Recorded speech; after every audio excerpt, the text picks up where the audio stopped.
The Fur Country by Jules Verne. Chapter 18. All at Work. Fearful catastrophe had occurred. The ice wall had been flung upon the wandering island, the volume below the water being 5 times that of the projecting part. It had come under the influence of the submarine currents, and, opening a way for itself between the broken ice masses, it had fallen bodily upon Victoria Island, which, driven along by this mighty propelling force, was drifting rapidly to the south. Mac Nab and his companions, aroused by the noise of the avalanche dashing down upon the dog-house, stable and principal house, had been able to escape in time, but now the destruction was complete. Not a trace remained of the buildings in which they had slept, and the island was bearing all its inhabitants with it to the unfathomable depths of the ocean. Perhaps, however, Mrs Barnett, Madge, Kalumah, and the astronomer were still living. Dead or alive, they must be dug out. At this thought Hobson recovered his composure and shouted, "Get shovels and pickaxes. The house is strong, it may have held together. Let us set to work." There were plenty of tools and pickaxes, but it was really impossible to approach the enceinte. The masses of ice were rolling down from the summits of the icebergs, and some parts of the ice wall still towered amongst the ruins 200 feet above the island. The force with which the tossing masses, which seemed to be surging all along the northern horizon, were overthrown can be imagined. The whole coast between the former Cape Bathurst and Cape Esquimaux was not only hemmed in, but literally invaded by these moving mountains, which, impelled by a force they could not resist, had already advanced more than 1/4 of a mile inland. Every moment the trembling of the ground and a loud report gave notice that another of these masses had rolled over, and there was a danger that the island would sink beneath the weight thrown upon it. A very apparent lowering of the level had taken place all along that part of the coast near Cape Bathurst. It was evidently gradually sinking down, and the sea had already encroached nearly as far as the lagoon. The situation of the colonists was truly terrible. Unable as they were to attempt to save their companions, and driven from the enceinte by the crashing avalanches, over which they had no power whatever, they could only wait, a prey to the most awful forebodings. Day dawned at last, and how fearful a scene was presented by the districts around Cape Bathurst. The horizon was shut in on every side by ice masses, but their advance seemed to be checked for the moment at least. The ruins of the ice wall were at rest, and it was only now and then that a few blocks rolled down from the still tottering crests of the remaining icebergs. But the whole mass, a great part of its volume being sunk beneath the surface of the sea, was in the grasp of a powerful current, and was driving the island along with it to the south, that is to say, to the ocean, in the depth of which they would alike be engulfed. Those who were thus borne along upon the island were not fully conscious of the peril in which they stood. They had their comrades to save, and amongst them the brave woman who had so won all their hearts, and for whom they would gladly have laid down their lives. The time for action had come. They could again approach the palisades, and there was not a moment to lose, as the poor creatures had already been buried beneath the avalanche for 6 hours. We have already said that Cape Bathurst no longer existed. Struck by a huge iceberg, it had fallen bodily upon the factory, breaking the boat and crushing the dog-house and stable with the poor creatures in them. The principal house next disappeared beneath the masses of earth and sand, upon which rolled blocks of ice to a height of 50 or 60 feet. The court of the fort was filled up. Of the palisade not a post was to be seen, and it was from beneath this accumulation of earth, sand, and ice that the victims were to be dug out. Before beginning to work, Hobson called the head carpenter to him, and asked if he thought the house could bear the weight of the avalanche. "I think so, sir," replied Mac Nab. "In fact, I may almost say I am sure of it. You remember how we strengthened it. It has been casemated, and the vertical beams between the ceilings and floors must have offered great resistance. Moreover, the layer of earth and sand with which the roof was first covered must have broken the shock of the fall of the blocks of ice from the icebergs." "God grant you may be right, Mac Nab," replied Hobson, "and that we may be spared the great grief of losing our friends." The Lieutenant then sent for Mrs Joliffe, and asked her if plenty of provisions had been left in the house. "Oh yes," replied Mrs Joliffe, "there was plenty to eat in the pantry and kitchen." "And any water?" "Yes, water and rum too." "All right then," said Hobson, "they will not be starved. But how about air?" To this question Mac Nab could make no reply, and if, as he hoped, the house had not given way, the want of air would be the chief danger of the four victims. By prompt measures, however, they might yet be saved, and the first thing to be done was to open a communication with the outer air. All set to work zealously, men and women alike seizing shovels and pickaxes. The masses of ice, sand, and earth were vigorously attacked, at the risk of provoking fresh downfalls, but the proceedings were ably directed by Mac Nab. It appeared to him best to begin at the top of the accumulated masses, so as to roll down loose blocks on the side of the lagoon. The smaller pieces were easily dealt with pick and crowbar, but the large blocks had to be broken up. Some of the great size were melted with the aid of a large fire of resinous wood, and every means was tried to destroy or get rid of the ice in the shortest possible time. But so great was the accumulation, that although all worked without pause, except when they snatched a little food, there was no sensible diminution in its amount when the sun disappeared below the horizon. It was not, however, really of quite so great a height as before, and it was determined to go on working from above through the night, and when there was no longer any danger of fresh falls, Mac Nab hoped to be able to sink a vertical shaft in the compact mass, so as to admit the outer air to the house as soon as possible. All night long the party worked at the excavation, attacking the masses with iron and heat, as the one or the other seemed more likely to be effective. The men wielded the pickaxe, while the women kept up the fires, but all were animated by one purpose, the saving of the lives of Mrs Barnett, Madge, Kalumah, and the astronomer. When the morning dawned, the poor creatures had been buried for 30 hours in air necessarily very impure under so thick a cover.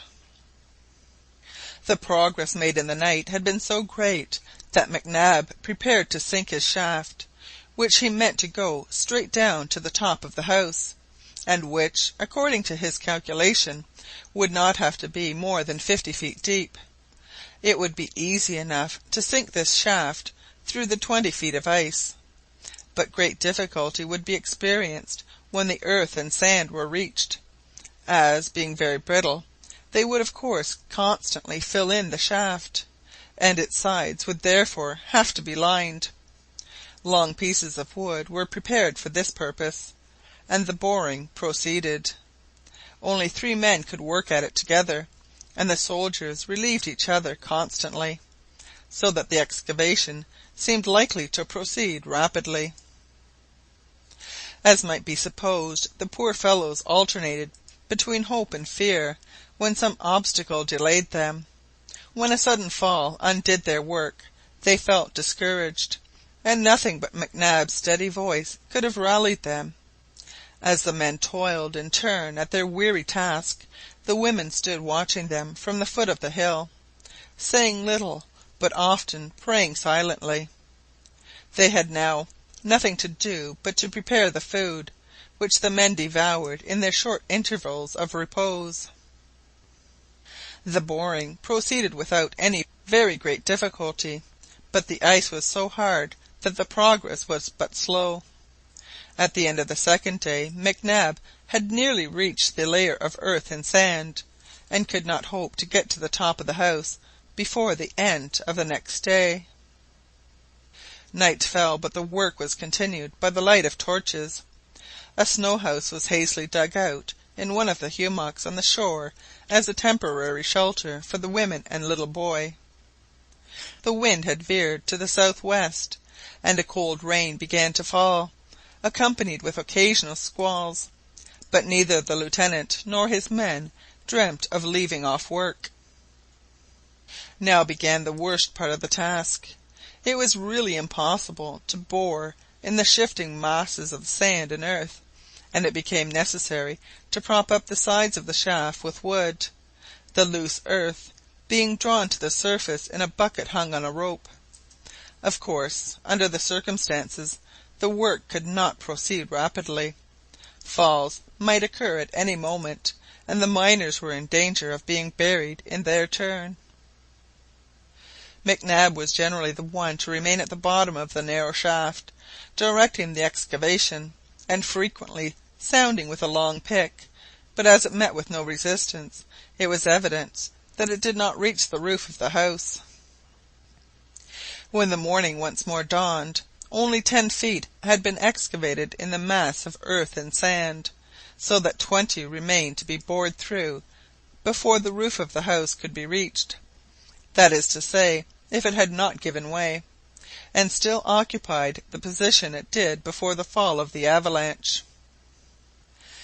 It was now 54 hours since Mrs Barnett and her companions were buried. Mac Nab and the Lieutenant often wondered if they on their side had made any effort to open a communication with the outer air. They felt sure that with her usual courage Mrs Barnett would have tried to find some way out if her movements were free. Some tools had been left in the house, and Calais, one of the carpenter's men, remembered leaving his pickaxe in the kitchen.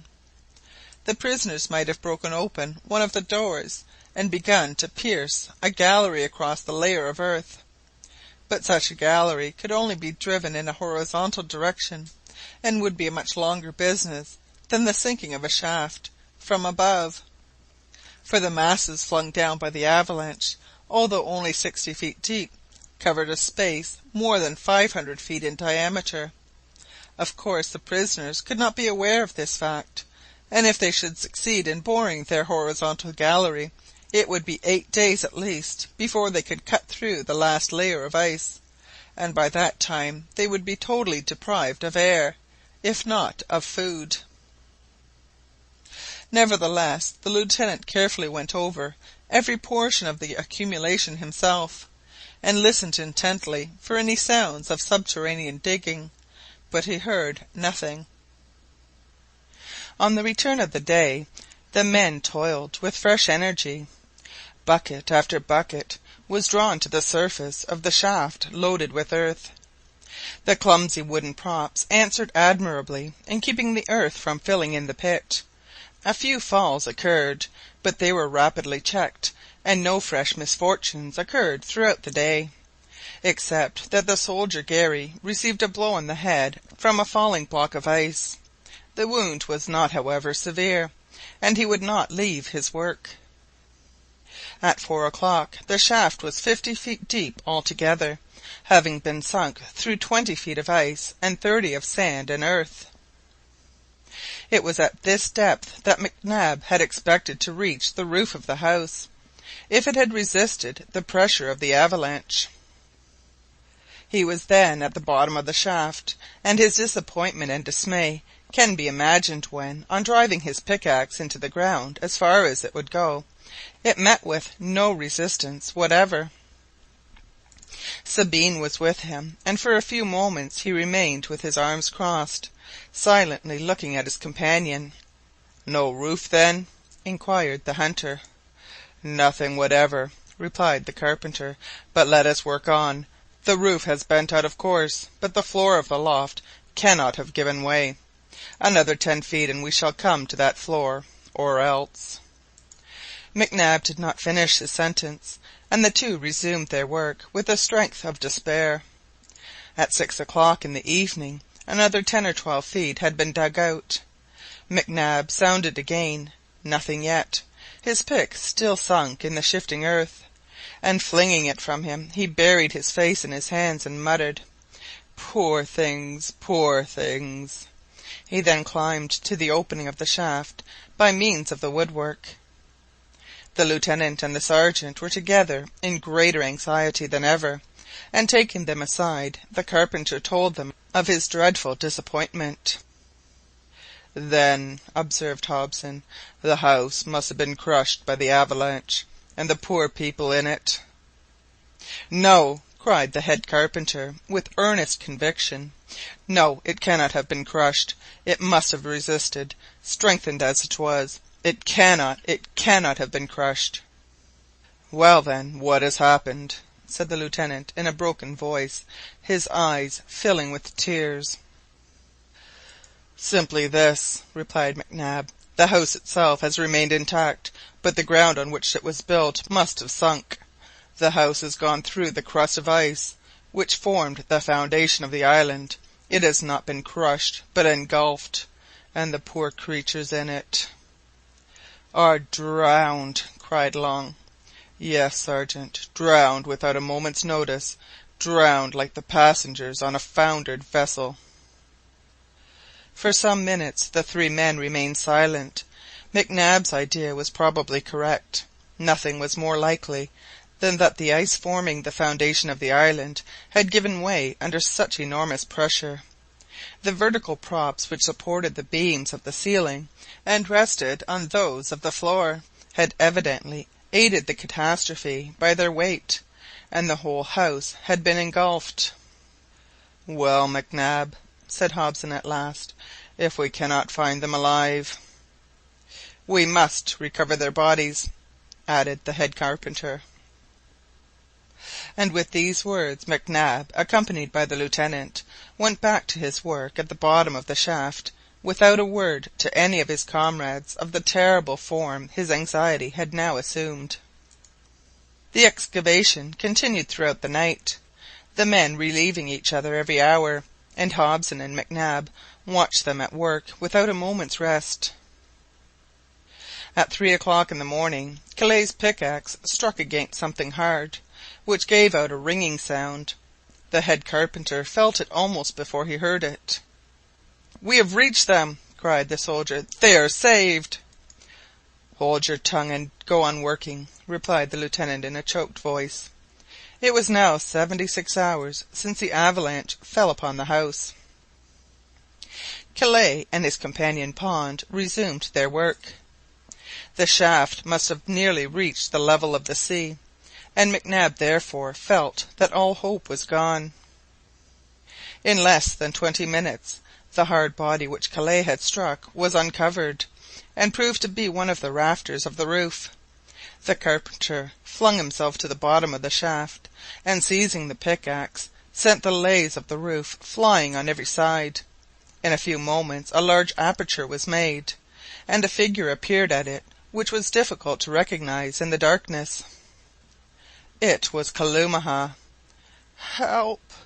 Help!" she murmured feebly.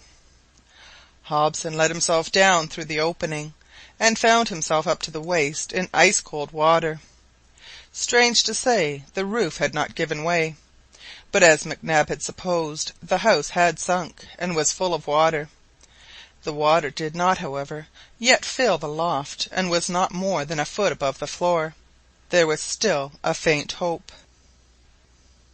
The lieutenant, feeling his way in the darkness, came across a motionless body, and dragging it to the opening he consigned it to Pond and Kellet. It was Thomas Black.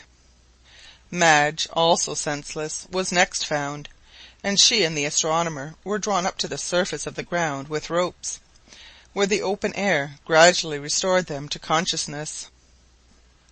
Mrs. Barnett was still missing, but Kalumah led Hobson to the very end of the loft, and there he found the unhappy lady motionless and insensible, with her head scarcely out of the water. The lieutenant lifted her in his arms and carried her to the opening, and a few moments later he had reached the outer air with his burden, followed by Mac Nab with Kalumah. Every one gathered round Mrs Barnett in silent anxiety, and poor Kalumah, exhausted as she was, flung herself across her friend's body. Mrs Barnett still breathed, her heart still beat feebly, and revived by the pure fresh air she at last opened her eyes. A cry of joy burst from every lip, a cry of gratitude to heaven for the great mercy vouchsafed, which was doubtless heard above. Day was now breaking in the east. The sun was rising above the horizon, lighting up the ocean with its brilliant beams. Mrs Barnett painfully staggered to her feet. Looking round her from the summit of the new mountain formed by the avalanche, which overlooked the whole island, she murmured in a changed and hollow voice, "The sea, the sea!" Yes, the ocean now encircled the wandering island.